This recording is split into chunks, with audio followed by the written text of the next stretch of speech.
Hello kids, how are you? I hope that you will be fine and happy. Today we will read this chapter 7, pronouns. Okay? We know the definitions like the start now.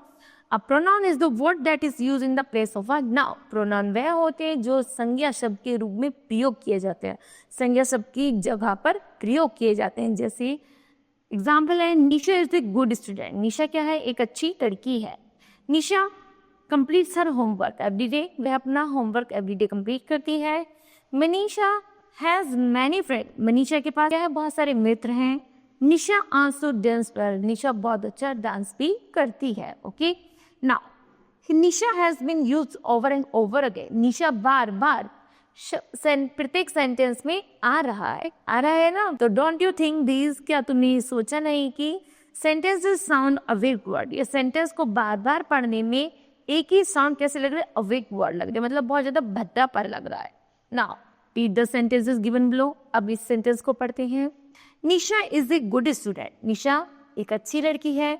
She completes her work. वह अपना कार्य प्रत्येक दिन पूरा करती है. She has many friends. उसके पास बहुत सारे मित्र हैं. She also dance well. वह अच्छे से डांस करती है. ओके, नाउ निशा की जगह पर जब हमने शी शब्द का प्रयोग किया, that's called a pronoun words. Okay, in this sentence Nisha has been replaced by with she. Now the sentences are perfect. Okay, next one, types of pronouns. Number first है personal pronouns. Personal pronoun are pronouns that we use in the place of names of people, place and the things. Personal pronoun वह pronoun है जो व्यक्ति के नाम, जगह आदि के और या वस्तु की आदि की जगह पर प्रयोग किए जाते हैं, उसे हम पर्सनल प्रोनाउन कहते हैं. When we use personal pronoun, हम पर्सनल प्रोनाउन का प्रयोग तब करते हैं.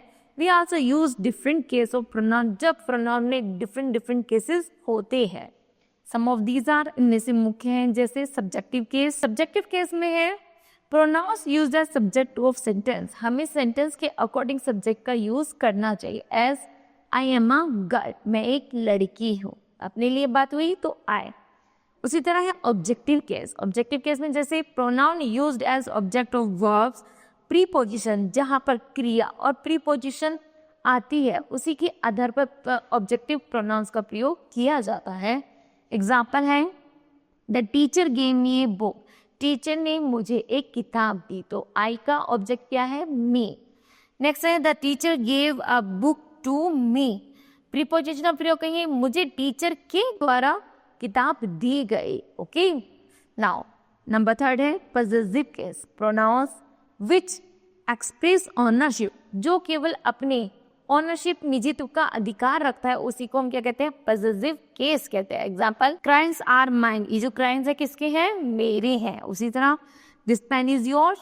यह पेन तुम्हारा है. तो जिस पर पूर्ण अधिकार है वो हो गया हमारा पजेसिव. नेक्स्ट है, now read the table of cases. पहला है subjective, objective and the possessive case. चलिए, सब्जेक्ट में हमारा आई, ऑब्जेक्ट बनेगा मी और मी का पजेसिव बनेगा माइन. उसी तरह यू हमारा क्या है? सब्जेक्ट है, ऑब्जेक्ट है यू, पजेसिव है yours. Next, he she it क्या है? हमारे सब्जेक्ट है. ही का ऑब्जेक्ट है हिम और पजेसिव है हिज. उसी तरह शी का ऑब्जेक्ट है हर और पजेसिव है हर्स. उसी तरह इट का ऑब्जेक्ट है इट और पजेसिव है इट्स. नेक्स्ट है वी क्या है? हमारा सब्जेक्ट का ऑब्जेक्ट है अस और पजेसिव केस है हमारा अवर्स. दे का ऑब्जेक्ट है देम और पजेसिव केस है हमारा देयर्स. ओके, नेक्स्ट हु का ऑब्जेक्ट है होम और पजेसिव है whose. Okay, now kids, this chapter will be completed. I hope that you understood well. Thank you. Have a nice day.